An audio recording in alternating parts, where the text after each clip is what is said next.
Dans un petit village recouvert de poussière rouge, au cœur du Bénin, vivait Hawa. Une jeune femme de 26 ans, et un monde de silence dans les yeux. Bonjour et bienvenue sur ma chaîne Plume et Savoir.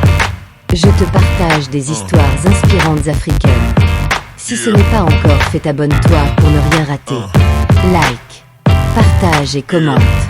Je fais plein de vidéos comme celle-ci pour réveiller les consciences. Assieds-toi confortablement et c'est parti. Hawa portait la vie. Mais depuis 8 lunes, elle portait surtout l'absence. Celle de Kossi, le père de son enfant. Parti pour la ville, il avait promis monts et merveilles. Il avait promis de revenir. Elle a été naïve. Un homme de la ville ne revient jamais. Elle va élever cet enfant seule. Hawa qui baisse la tête, les yeux brillants, mais dignes.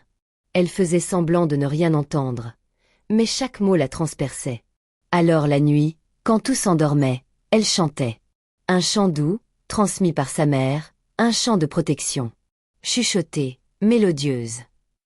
Dodo l'enfant, même dans le noir, je serai ta lumière. Mama Binta sa mère, assise à côté, le regard inquiet et aimant. Elle était là, présente, forte. Mais Hawa sentait qu'elle aussi portait la honte silencieuse du regard des autres. Hawa seule sous un grand baobab, le vent souffle doucement. Ce soir-là, sous la pleine lune, Hawa n'a plus chanté. Elle a laissé ses larmes couler. Et dans un souffle brisé, elle a murmuré. Brisé. Pourquoi m'as-tu laissé, Kossi? Pourquoi notre bébé naîtra-t-il sans père? Le silence est profond. Puis un souffle de vent. Et dans ce silence, une brise a caressé son visage. Doucement. Comme une réponse venue d'ailleurs. Le bébé bouge. Le bébé venait de bouger. Fort. Vivant. Présent. Chuchoté, surprise et émue. Tu es là, mon bébé. Hawa debout, une main sur son ventre, le regard tourné vers la lune. Ce soir-là, Hawa n'a pas pleuré. Elle a compris. Elle était assez. Elle était lumière dans la nuit. Elle était mère, fille et femme. Porteuse du chant éternel des mères africaines. Les jours passaient. Le ventre d'Hawa grandissait, et avec lui, son courage. Chaque matin, elle se levait avant le chant du coq pour puiser de l'eau, préparer les galettes de maïs qu'elle vendait au marché. Les regards étaient toujours là. Les jugements aussi. Mais Hawa avait changé. Elle ne baissait plus les yeux.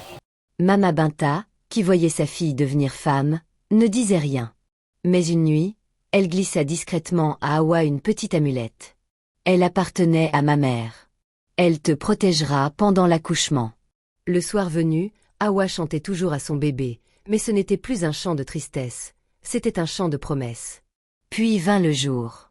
Le vent était plus fort, le ciel plus lourd. Hawa sentit que le moment approchait.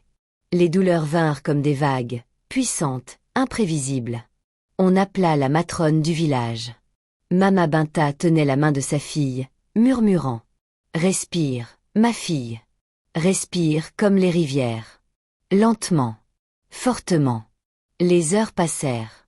Le soleil céda sa place aux étoiles. Et enfin, dans un cri puissant, un enfant naquit. Une fille. Hawa pleura. Pas de douleur, mais de fierté. Elle la nomma Lélia, ce qui signifie née de la lumière, en langue fon. Et cette nuit-là, sous le ciel du Bénin, une nouvelle chanson est née. Un chant de renaissance. Hawa ne pleura plus jamais de solitude. Elle pleura parfois de fatigue, parfois de peur, comme toutes les mères. Mais désormais, sa voix était celle d'une lignée de femmes debout. Et toi? Yeah. Yeah.